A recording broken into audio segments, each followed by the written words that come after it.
Good morning, good afternoon, good evening, everyone. Michael, Bill, and Kevin are here again to the next Voiceless World Talks. And today we have a very special topic. We will speak about the future of language. Because if you do remember, we ended with this topic last week. And there is already the first question. I will ask Kevin first. Kevin, what does resonate in your head when I say language? The first what generally is in your head? Just language, communication. Okay, and Bill, you? I'm wondering if we're talking only spoken language. Just the word language, so it's up to you. Communications, expression. Okay, why I'm asking, because in Czech language, the word language means two things. One is what we do right here, so we communicate. But the second is a tongue. It's exactly the same word. So tongue or language. So, and if you remember in the Middle Ages, if somebody would like to silence someone and not to kill him, just cut the tongue away. He can listen, but he can never speak. And because the people at the time cannot even write, so must be quite hard to express and survive. So that's just the starting question. And why I choose the topic, because we discussed last time, we discussed a lot of things, and among others, we touched the need of communication generally. And we, at the same time, we spoke about AI and about the fact that we are reducing our communication to signs like emojis or to numbers and similar. And it came immediately to my mind, okay, so what is the future of the language? And that should be the conversation today, because both of you use language to express yourself, or all of us generally, to express yourself. You did in your books, I did in my post, and so, but we use the language. And the question is whether we would prefer to see the future of language in something which is, you will read it, you will understand, there is no thoughts about, or if you will prefer to see the language in which you will be able to write between the lines, to understand topics differently. So what is your opinion about this?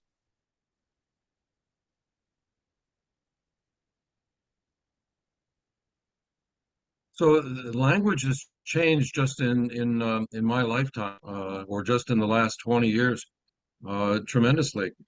My daughter, if she wants to say something to me, she used to come into where I was and say, "Let me ask you a question," or "What do you think about this?" And now she texts me, and so text has become the language.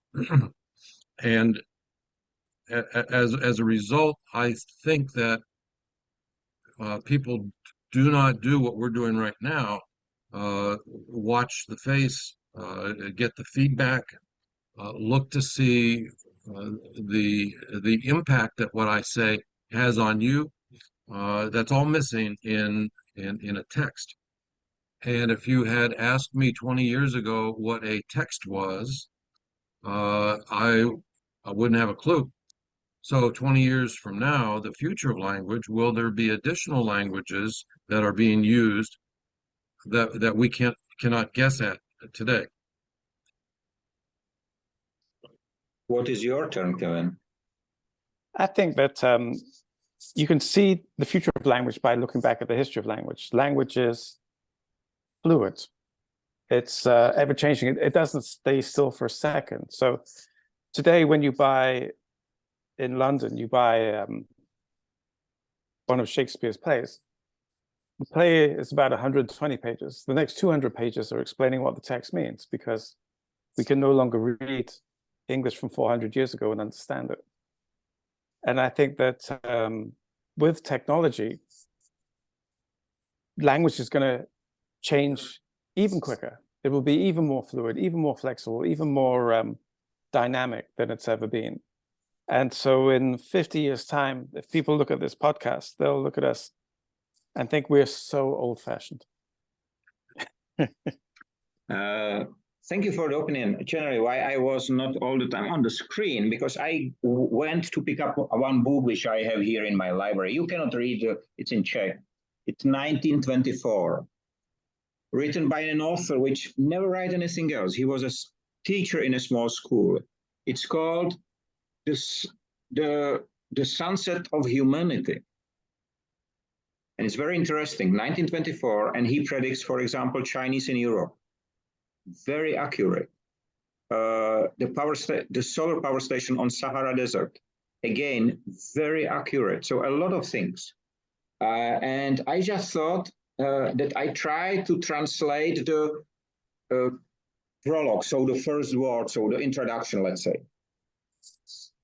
I am not able to translate even one sentence.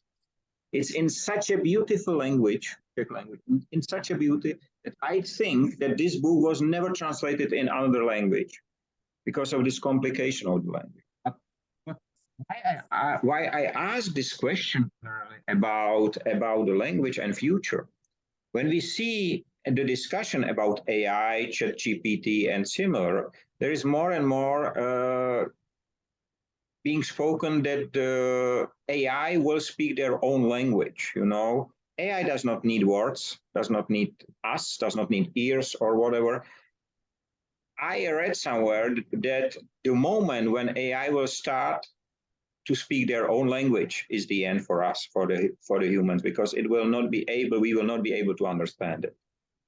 And the question is, as we go somehow with emojis, we go back 3,000, 5,000, 10,000 years back, when the only difference is today the emoji is the touch of a button. 5,000, 10,000 years, they need hammer, they need a stone, and put the picture on the stone, in the stone. You know, and maybe some of them we do understand. Just recently, I have read that some AI just translated some of the ancient texts which humans has not been able to translate. It was news a few days ago, I think. I did not get any details about it. But I fear a little bit that if the direction in development, and that's a question, can we influence the development of the language? Because it's fluid. So how to influence it, that it remains the way of expressing ourselves in the best way, not to just say, you do something, but to express it the right way. So can we influence this, and how? Absolutely. In fact, I think this was a topic that we discussed a year ago, that we are, in having this conversation this morning, creating the future. We are creating the future. We are helping to envision it. We're helping to explain it. And we're helping perhaps others to think of some of the same questions, not necessarily the same answers, but some of the same questions. And in so doing, we are helping to create the future.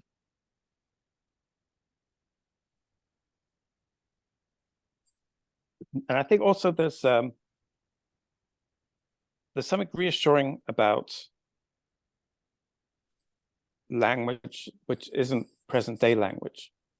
So I was just the other day reading that book sales in Russia have gone through the roof at the moment, because the Russians are living in such uncertain times. They want to take comfort, take reassurance in one generation, 2 generations back, to try and find an anchor point and a point of reassurance.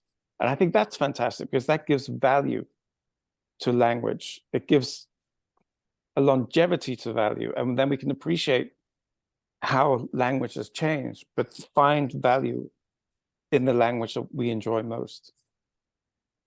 But to enjoy it, we must be able to read it. And as you mentioned before, if you right now buy a Shakespeare in London, you need another explanation, another book generally to read the book. So and that's the topic. So I feel that I will miss generally. I don't think that we will be able to live in a time when the language will be so changed. So that's the first thing with what I feel. But I would be happy to read books which I can explain by myself. You know, yeah, I hate all the books where every single line has an explanation. I don't read this book. I don't like them generally. But I would like to, I like to make my own pictures, and I would like to see through language to see the image. You remember the time there was no internet, we read books and we see the stories. We visualize them in our heads. And just now, instead of us, it's someone else visualizing. You know, my daughter is right now on a concert, and she make just one image on TikTok, just one of the stadium where it is. In one day, 150,000 views, and she's not a celebrity. She was so surprised about it. So, and this is the language of the people.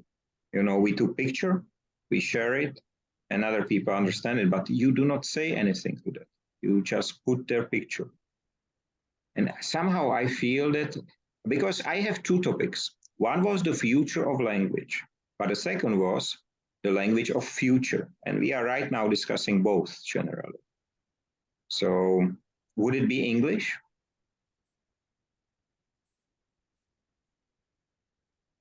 That's a narrow question. Take one step back from that. And will it be the written language that other people read? Will it be the electronic cell phone texting language, the emoji language? And there's more examples of that every day. So what language will we use to communicate?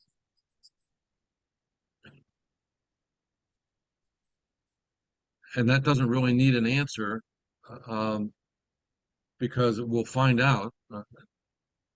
But I just think it's a very deep, it's a deep challenge to try to envision all the different ways that we will be communicating, mainly electronically, but and at the same time, how many ways that we are losing through disuse. We are not. We're doing we're doing a lot less of this face to face. I'm watching your expression. If I say something horrible, I'll be able to see, you know, your eyebrows will raise. I'll be able to see that. I can't see that. I can't see that on this. So, and a lot of the younger generation has their ability to have this sort of communication has gotten less. A lot of communications these days are polarized about issues, whether it be politics or everybody has their beliefs. And so the amount of time we spend in a day actually communicating, as we did in the old days. So what will be the future if we extrapolate that into the future? How will we communicate? I suspect that with the metaverse and virtual and augmented realities, that we will be communicating. I'm hoping that we will be communicating a little bit face to face, but electronically. That is, not face to face like this, but my avatar will be talking to your avatar. I don't know. It's a great question. Thank you, Michael. I think one thing is certain, that it won't be Esperanto that we're using to communicate with each other. One interesting thing, which is thanks to technology, is that we write more words today than we've ever written throughout our history. We all write. We write all the time because we use computers. We are really a generation of writers, all of us. The interesting thing is the effect that has on the language is that written English is disappearing, and we're actually writing spoken English. And that's really, really interesting. And the other interesting thing is that now we're communicating with people from around the world. And so reading English, you can actually look at the English and figure out this is a German writing this, or this is a Dane writing this, because of the structure and the way they use language in their mother tongue, and then they transpose that into English. And I love that because you get new flavors into the sentences and into the words. It's really, really fascinating. And one language that has disappeared now forever is the language of typesetting. In the old days, when we bought a newspaper, it would be beautifully typeset. It would be done by professionals, artists. When we saw ads, they were beautifully done. And that was a part of our language. It was a visual interpretation of the written language that is lost forever. And that's really a pity. Interesting. So I do fully agree with that. There is one topic which came to my mind, and I forget it already. So maybe in a minute. No, I had a meeting just before that. I joined a meeting. It was interesting. It was about AI and meetings, or use of AI in meetings. And there was a quite interesting group of people, especially one I would like to get in touch with. And it turns out that the question was very different. It's not whether we should use AI in meetings, but whether meetings are necessary. And that right now, as you spoke, Bill, about the new way of expressing ourselves, I imagine, before you explain it completely, I imagine first generally the transfer of thoughts, so telepathy, where you generally don't use your mouth, and so expression just sending the thoughts about. And that's a very similar to typing at the moment to someone else, because you don't see the expression, you don't even care what will be the impact, you just send it, he receive it. So in this way, I think that will be one part, and already now there are trials to transfer the thoughts. The basic thoughts can be transferred, but at the moment we use generally even visual expression to control whether it was transferred correctly. And for sure, you have witnessed yourself the moments when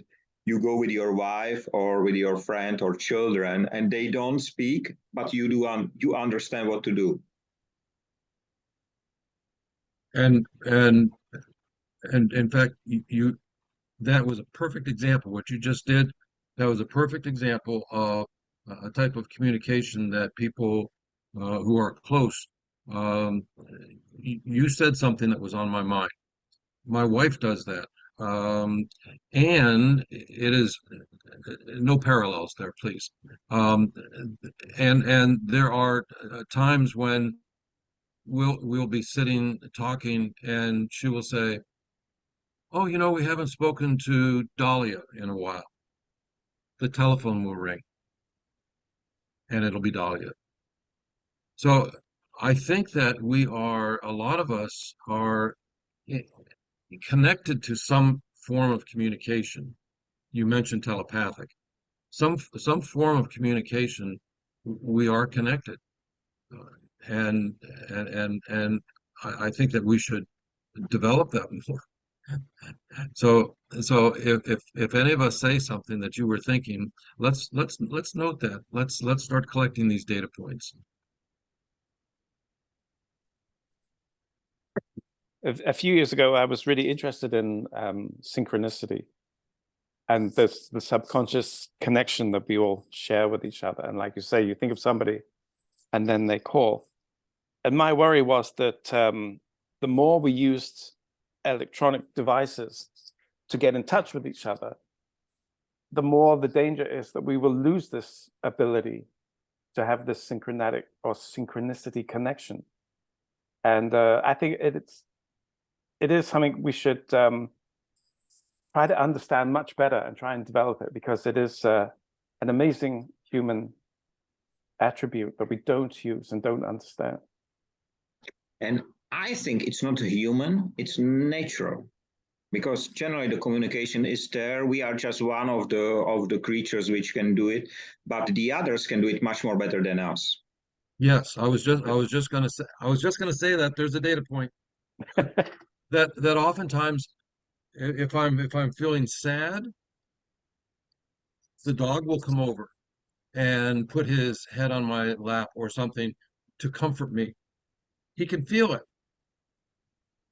So I the think synchronicity is not just to humans. I think this is exactly the point which I do remember the speech of one Czech economist, a crazy guy with very interesting. He's a psychologist.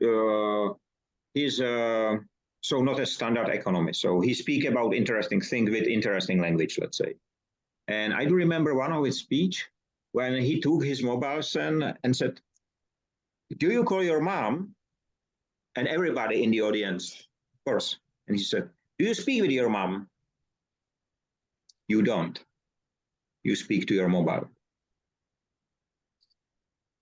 That's the difference.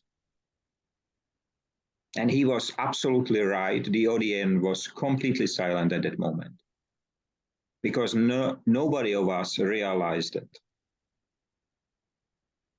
So it is, of course, we use these tools. They are tools, they are great, they are developed more and more and so on.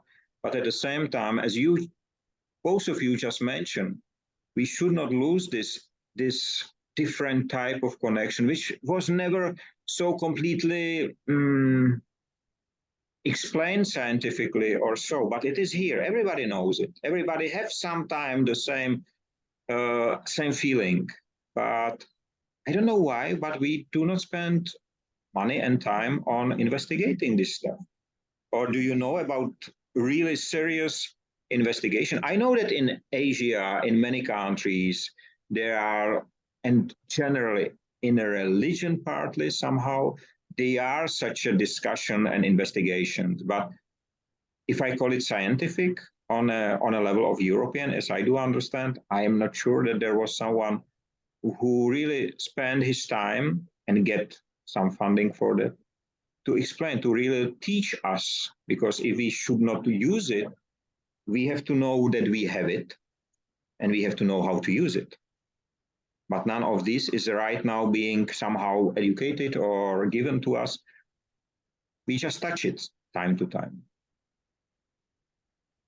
I think I read, but I would be hard pressed to give an example that the U.S. government has funded through the spy agencies ways to communicate telepathically, both so that a spy can understand what's going on in someone else's mind.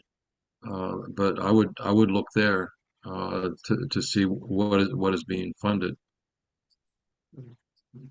But it would be that would be interesting to develop that skill or that ability to the point where it's not just by chance, but you could do it on command. I'd read somewhere that both America and Russia had invested a lot of money in remote reading, where people with certain abilities could put themselves into rooms and read papers in rooms remotely. And that this was taken extremely seriously in I think in the 70s and 80s, with some quite remarkable results. I think that all the governments drop it. It's not needed anymore because we put all our thoughts in our mobile phones and so on. So it's much more easier just now because they are listening. I am sure that someone is listening to this conversation, not only us, to my mobile and so on. I feel that. So, and I don't care because, you know, I have nothing to hide. But I do remember a few years ago, there was a trial, or it was even a device. I don't know if you ever ride a tank. So this really army tank. In the very old ones, you have a special head, and there was a special device which sits here. And as you speak, because it was so noisy, as you speak, it vibrates here. and they understand you. It was not clear, but it was understandable. And today we have a technology which is called bone conduction, and you can buy even earphones which you put not in your ears but behind your ears, and you listen. I try to get something like that, and even I have a head for my granddad, and partly it works. Partly it didn't work so well, but it works. But a few years ago, I don't know, somebody make out of this technology, they make something different. They said that you just need to move your lips and it start to speak for you.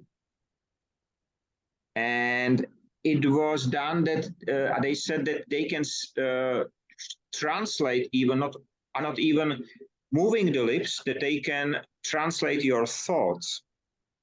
And I do remember I wrote that it will be a great device for the politician, you know, to equip them and then to listen what they are thinking. Will be quite fast and of every political party or anybody else.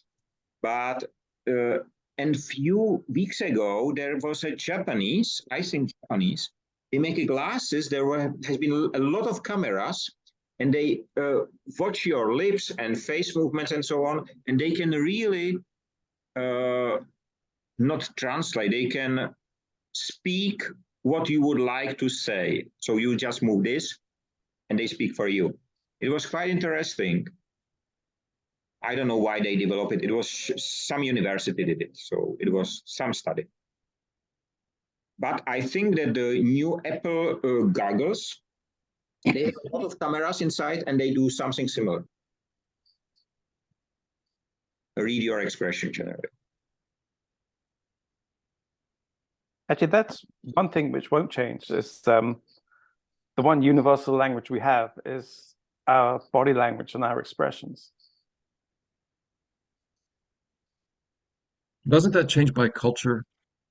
So Americans, I can read American perhaps. Can I read Chinese body language? Can I read different cultures? That's a question. I don't know. Yeah, I don't know. You can certainly see if they're happy, sad, angry, or whatever, because those are very different. Right. But yeah, beyond that, it'd be interesting to find out. Because is that the constant language we have? Or if it changes, does it change universally around the planet as a species? On the other hand, all of us, 2 years ago, we faced from one day to another this situation. And you see the part of my mouth is part of the expression. So we cannot see at the time. And it was really different. It was really different. So I hear that during the pandemic, the sales of lipstick just went away, and the sales of eye makeup bloomed. That's great. That's the one scary thing is that I thought that even if someone was wearing a mask, you'd be able to see in their eyes if they were smiling or not. Right. But it didn't work. It was No. extremely hard to read people.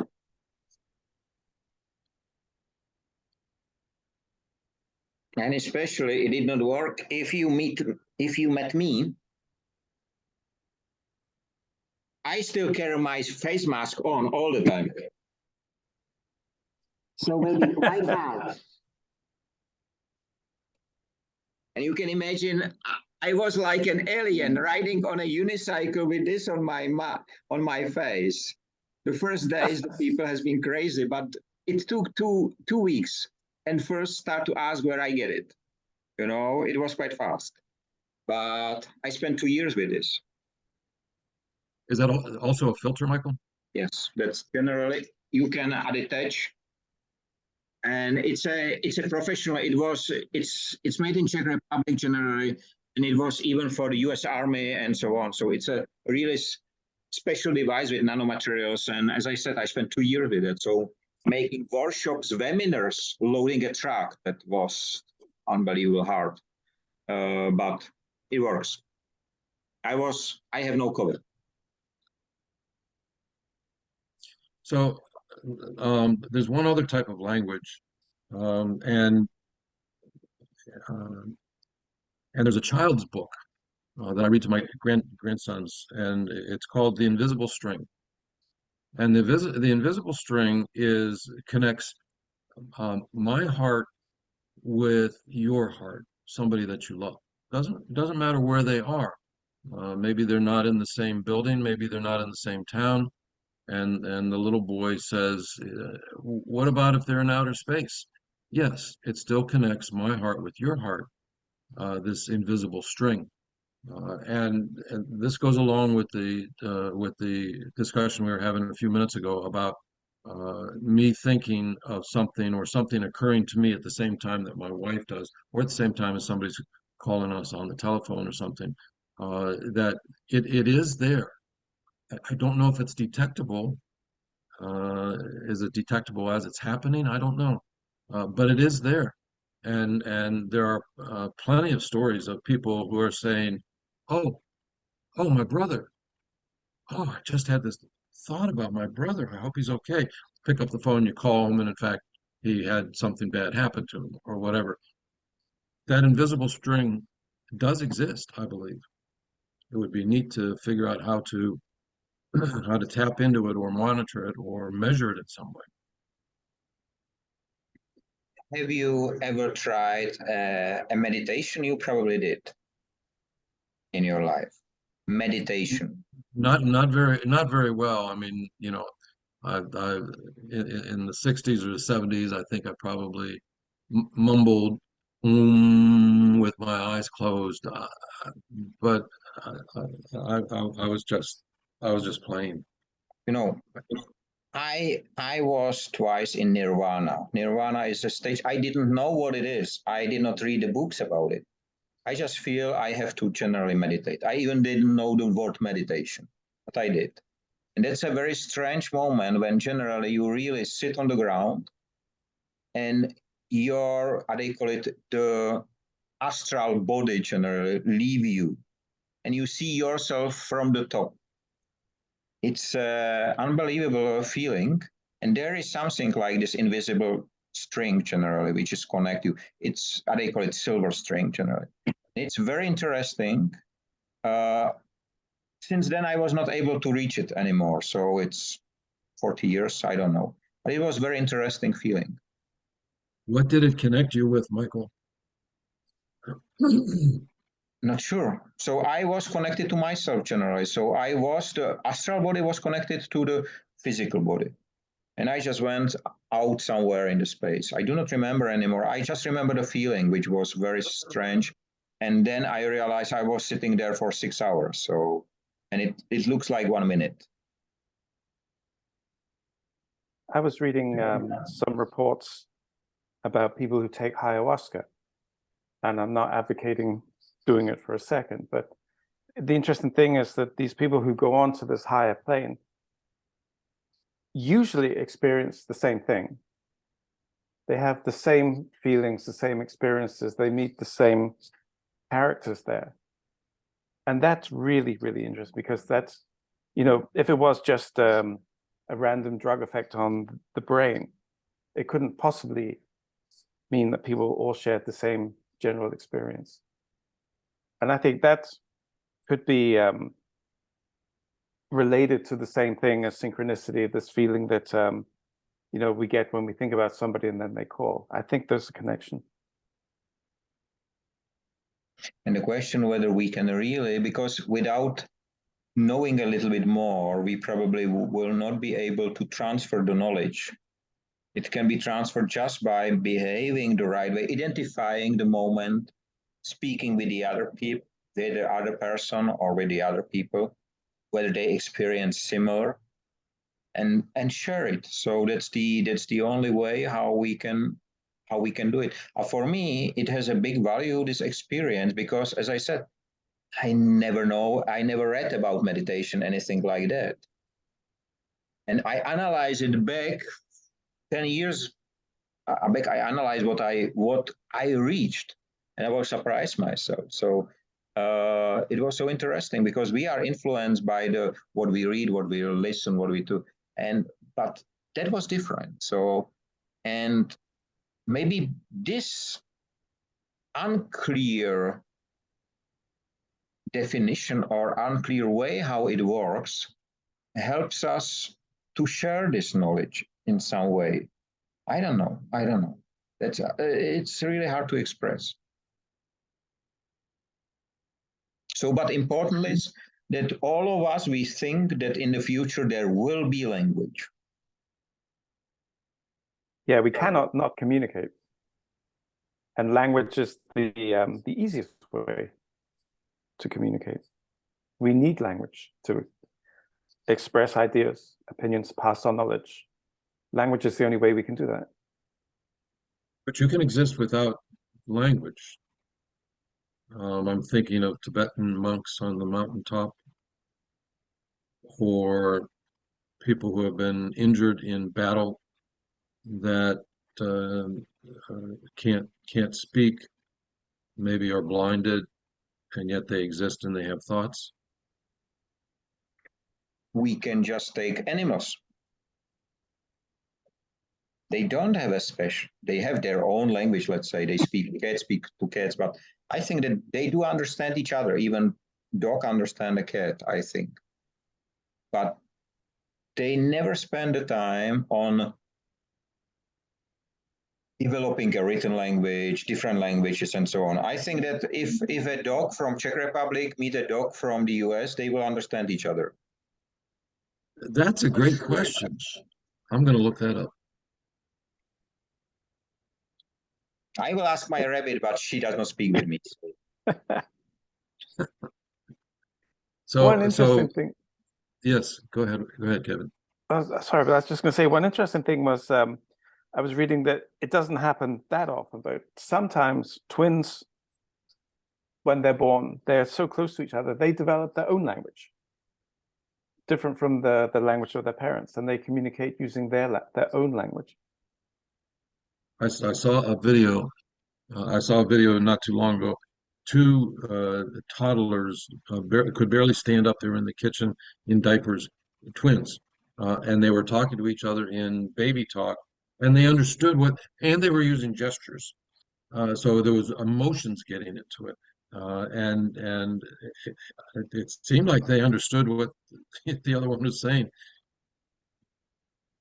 I saw this video, so this is why I'm laughing. So we have 1 minute left. So it's very fast. Means we did not waste it a single second. That's great.